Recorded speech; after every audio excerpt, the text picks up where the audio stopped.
I always thought my baby shower would be the happiest day of my life. Soft music, pink balloons, my husband's arm around me, and our little miracle kicking gently inside me. But then the side gate opened. A pregnant stranger walked in, looked straight at my husband, and said in a calm but shaking voice, "David, this has gone on long enough. This baby, our baby, is yours." The entire backyard went dead silent. In that one moment, me perfect world didn't just break, it completely shattered. But what I didn't know that day was that one simple question I would ask later. Would destroy everything he tried to hide.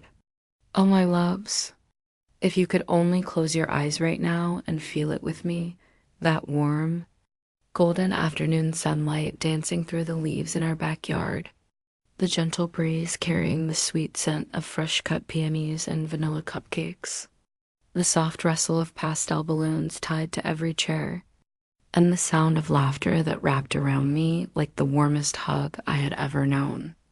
That was supposed to be my perfect day. The day everything I had dreamed of, fought for, and prayed for finally came true. My name is Emily, and for 6 long, beautiful, sometimes heartbreaking years, I believed with every single beat of my fragile heart that David was my safe harbor, my forever, the man who would never, ever let me fall. We met in the most ordinary, almost fairy tale way that still makes me smile through the tears even now. It was a rainy Tuesday morning, the kind where the sky was heavy and gray, and the puddles reflected the city lights like broken mirrors. I was rushing to work, clutching my umbrella that was doing absolutely nothing to keep me dry, when he came barreling out of our favorite little corner coffee shop and accidentally spilled his steaming hot latte all over the front of my crisp white blouse.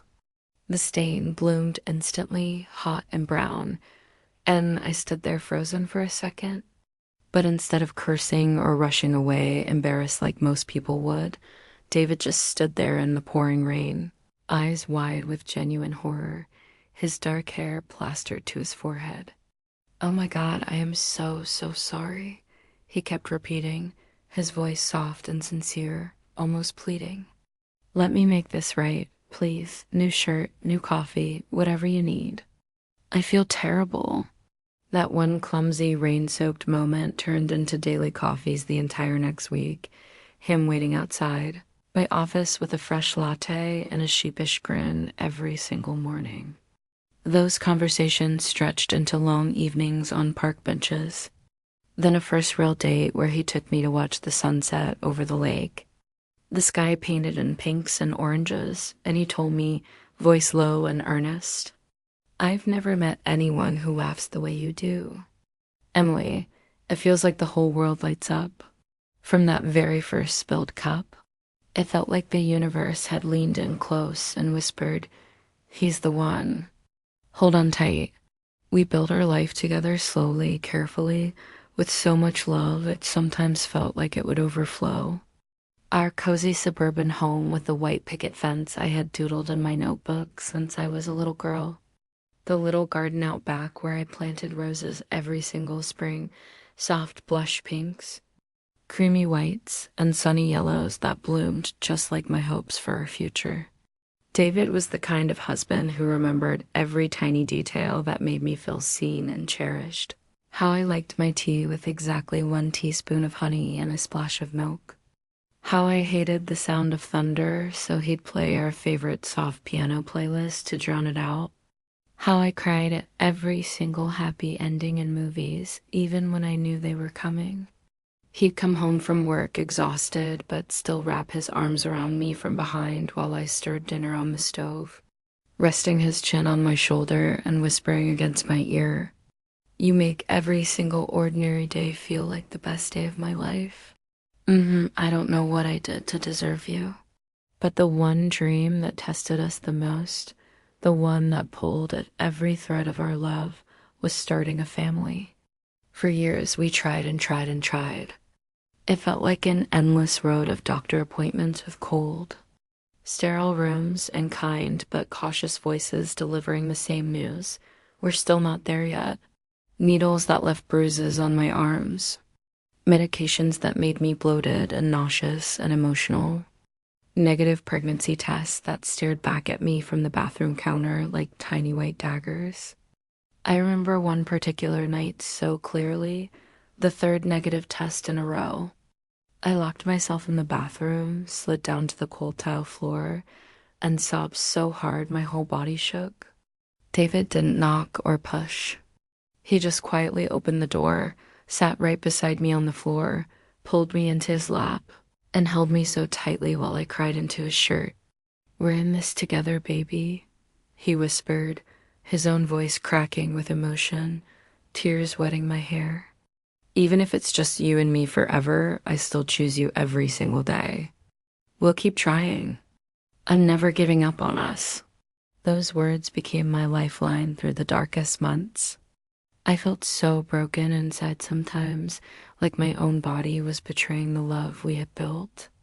But David's steady presence made me believe we could survive anything. Then came the morning that changed everything forever. I woke up feeling strangely different, a little dizzy, a little hopeful in a way I couldn't explain. My hands trembled as I took the test alone in the bathroom while David was still asleep. I waited the longest 3 minutes of my life, and there they were, two bright, unmistakable pink lines glowing under the bathroom light. I didn't even scream. I just started crying happy tears that wouldn't stop. I ran into the bedroom, jumped onto the bed, and covered his face with kisses until he woke up laughing and confused. "We're pregnant," I whispered, my voice shaking with joy. He pulled me into his arms, so tightly I could barely breathe, his hands cradling my face as tears streamed down both our cheeks. "Our miracle," he kept repeating over and over, kissing my belly softly. "You did it, Em. You're going to be the most amazing mom in the world. I love you so much." The months that followed were a beautiful mix of pure magic and the everyday aches that come with growing a life. We painted the nursery together on lazy weekends, laughing as paint speckled our clothes, choosing soft buttery yellows and gentle greens because we wanted the gender to be our beautiful surprise. David would come home every single evening, drop his briefcase by the door, kneel down in front of my growing belly, and talk for hours, telling our baby how mommy and daddy first met over spilled coffee, how much we already loved them more than anything, how he couldn't wait to teach them to ride a bike in the driveway or read bedtime stories under the stars. I'd run my fingers through his hair, feeling so full, so complete, like every tear I had ever cried had been leading me right here to this moment of pure, overflowing joy. The first time I felt the baby kick, a tiny, fluttering sensation like butterfly wings, I grabbed David's hand and pressed it to my belly. His eyes lit up with wonder, and we both laughed and cried at the same time that my baby shower was meant to be the crowning, perfect moment of all that joy. My sister had poured every ounce of her love into planning it, delicate string lights twinkling like stars in the trees, tables covered in soft pastel linens with centerpieces of fresh flowers, a mountain of beautifully wrapped gifts stacked high, silly games that had everyone giggling like children, and a big handmade banner that read, "Baby love is on the way," in elegant script. I felt radiant in my flowing lavender maternity dress that draped so beautifully over my round belly. David stayed right by my side the entire afternoon, his hand resting protectively on my lower back, that proud, loving smile never leaving his face even for a second. During a quiet moment between gifts, he pulled me close and whispered against my temple, kissing me softly, "Look at you, Em. You're absolutely radiant. This is our time. Everything we've waited and prayed for is finally here." We were in the middle of opening gifts, tiny socks with little animal faces, handmade blankets stitched with care, the beautiful quilt my mother had spent weeks working on with her own hands, each stitch filled with love, when the side gate creaked open slowly. A woman I had never seen before stepped into the yard. She was strikingly beautiful in a quiet, determined way, her own belly round and heavy under a simple white sundress that mirrored mine almost perfectly. The chatter and laughter died down instantly as every head turned. She walked straight toward the center where David and I stood, her steps steady but her hands trembling just slightly at her sides. She stopped right in front of us. The entire backyard went completely silent except for the soft rustle of balloons in the breeze. "David," she said, her voice clear and trembling with raw emotion, loud enough for every single guest to hear every word. "This has gone on long enough. I'm done hiding in the shadows. This baby, our baby, is yours. I can't let you stand here pretending like none of this ever happened." Not at her baby shower. The world tilted violently beneath my feet. My heart didn't just crack. It shattered into 1,000 sharp, jagged pieces right there among the ribbons and half-open presents. Gasps rippled through the crowd like a wave. Faces turned toward me, filled with shock and pity and disbelief. David froze beside me, his face draining of all color in an instant. "Lena, what are you doing here?" he stammered, his voice breaking in a way I had never heard before. "This isn't the time. You're mistaken. Please, not now." But she didn't flinch, not even for a heartbeat. She looked straight into my eyes, her own glistening with unshed tears. "Mistaken? He told me he loved me. He said we'd figure everything out once both babies were here. He said things with you were falling apart. How can you stand there smiling next to her like we don't exist, like our baby doesn't exist?" I stood there, one hand instinctively cradling my belly as if to shield the tiny life inside from the words, slicing through the warm afternoon air like knives.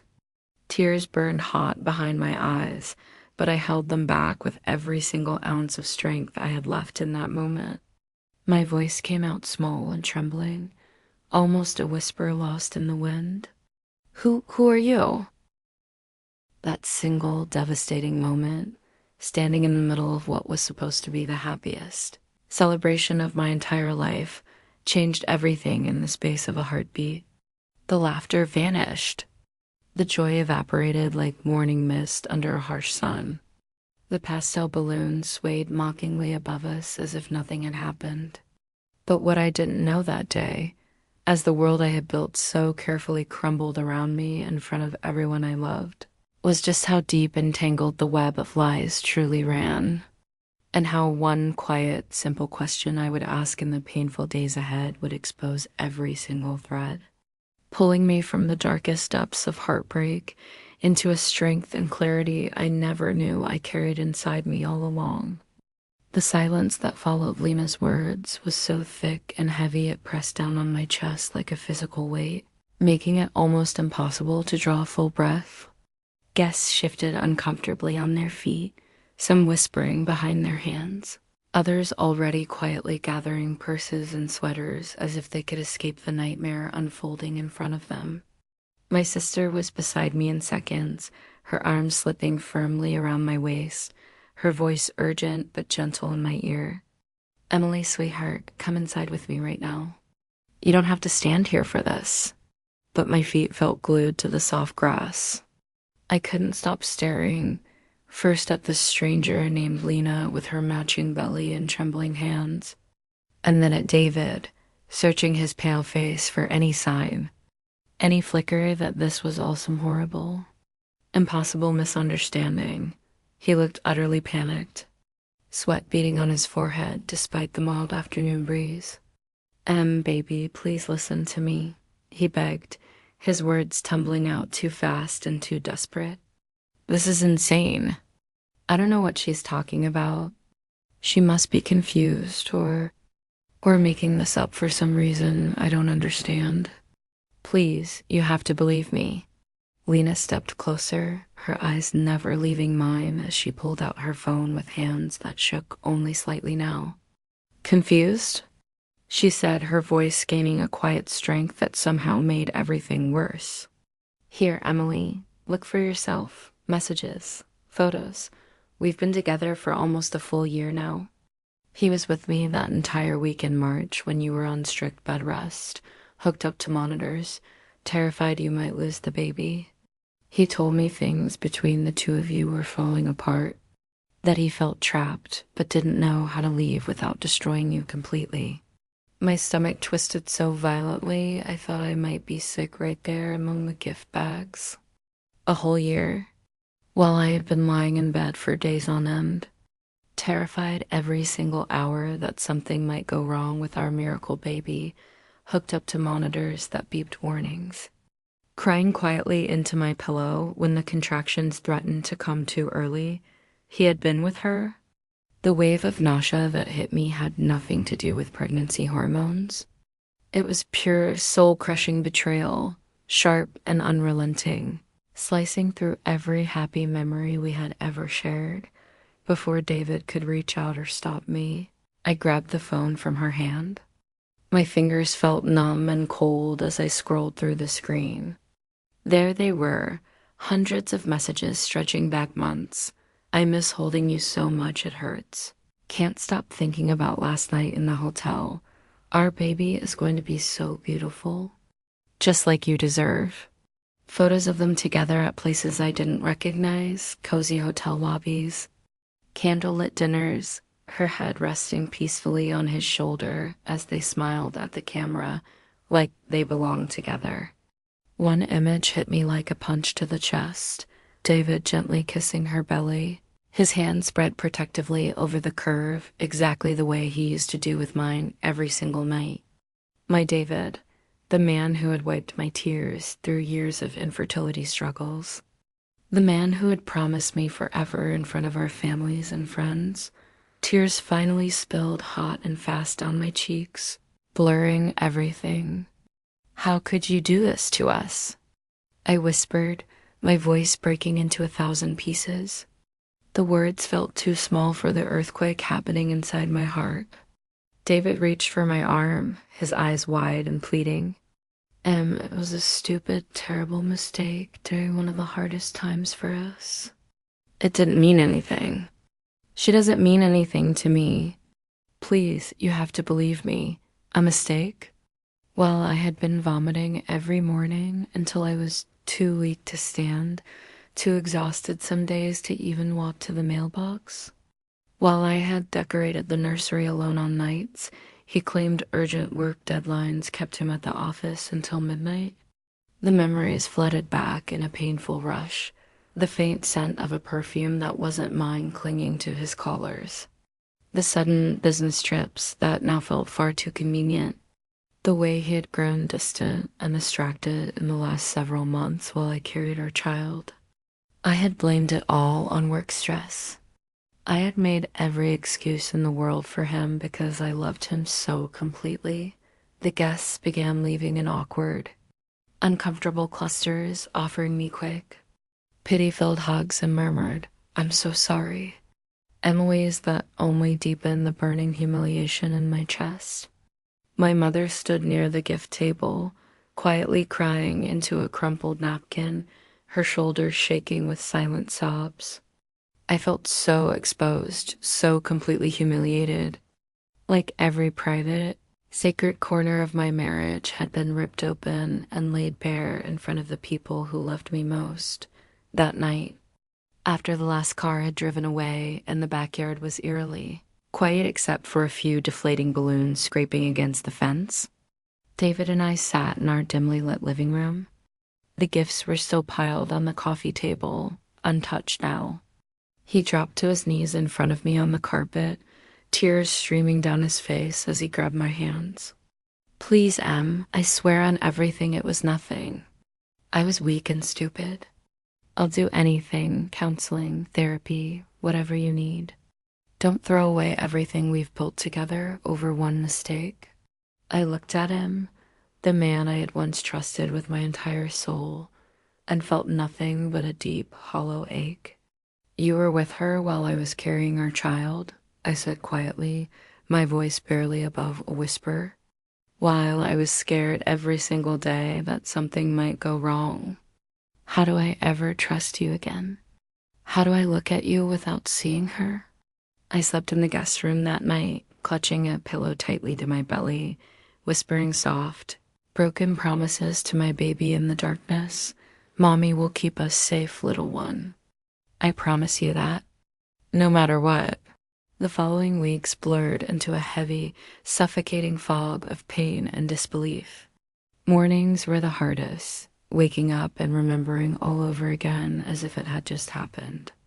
I moved through the house like a ghost, making tea with shaking hands, staring blankly at the half-finished nursery where tiny clothes still hung neatly in the closet. Doctor visits became my only real anchor to reality.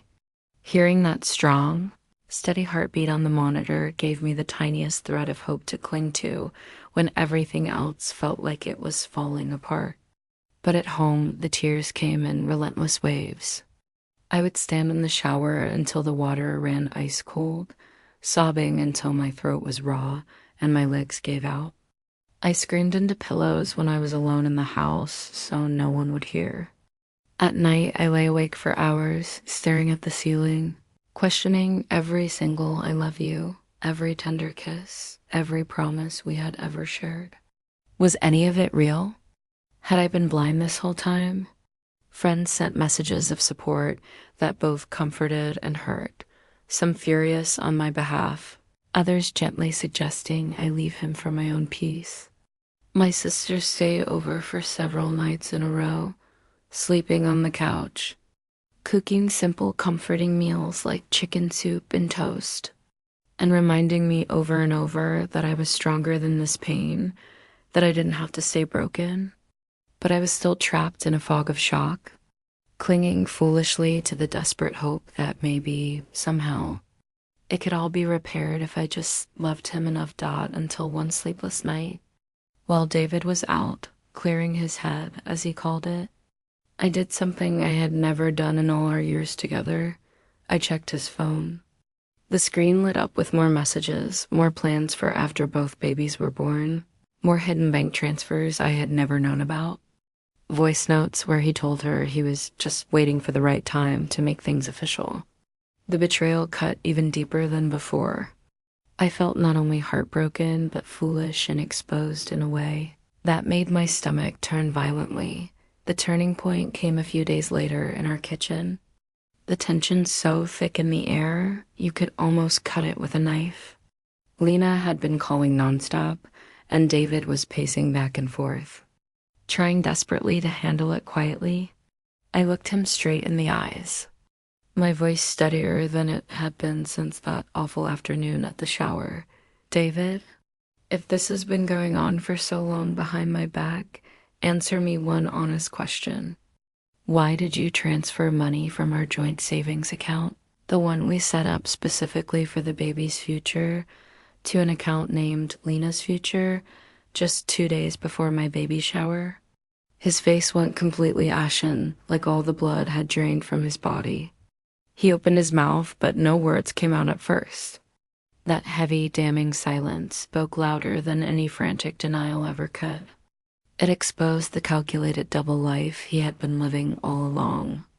In that exact moment, something deep inside me shifted forever. The raw, crushing pain didn't vanish. It never would, but it began to harden into something quieter, something colder, something unbreakable. A quiet, protective resolve. I would not stay shattered forever. For my baby and for the woman I still wanted to become, I would find my way through this darkness and come out the other side. That one single question in the kitchen became the crack that finally let the full light, and the entire ugly truth flood in without mercy. David tried to stumble through more excuses at first, his words tripping over each other, but the evidence was already stacking up in my mind like unstoppable ocean waves crashing one after another. I didn't yell or break down crying in that moment. Instead, a calm, protective strength I had never felt before settled deep in my bones. I knew exactly what I had to do, and I would do it for myself and for the innocent life I was still carrying in the weeks that followed. I moved with quiet but fierce determination while David still thought I was too devastated and broken to act. I secretly hired a private investigator, someone highly recommended by my sister who had been through her own painful divorce years earlier. The report that came back to me in a thick, sealed envelope was even more devastating than I had allowed myself to imagine. The affair had lasted nearly a full year, with secret meetings during my strict bed rest weeks when I was at my most vulnerable and scared. There were hotel receipts from cities I had never visited, more hidden financial transfers I had never known about, and voice messages where he promised Lena a future once things with Emily finally settled down. Each new piece of evidence landed like fresh salt in an open wound, stinging and burning, but I kept collecting everything without stopping. I began quietly recording our late-night conversations when he would beg for another chance. I gathered every bank statement, every screenshot, every email until I had a thick folder of undeniable, ironclad proof that no court or person could ignore Dot. My family became my unbreakable rock through every single step. My sister helped me find a sharp, compassionate family lawyer who specialized in protecting mothers and children in situations exactly like mine. We prepared everything carefully and methodically: custody arrangements, detailed asset division, full documentation of the emotional and financial betrayal. I didn't rush the final confrontation. I waited until I felt strong enough, steady enough to stand tall without my knees giving out beneath me. The climax arrived 2 weeks before my due date. On a quiet Tuesday afternoon, when the house felt heavier than usual, I reached out to Lena directly and asked her to come to the house while David was still at work.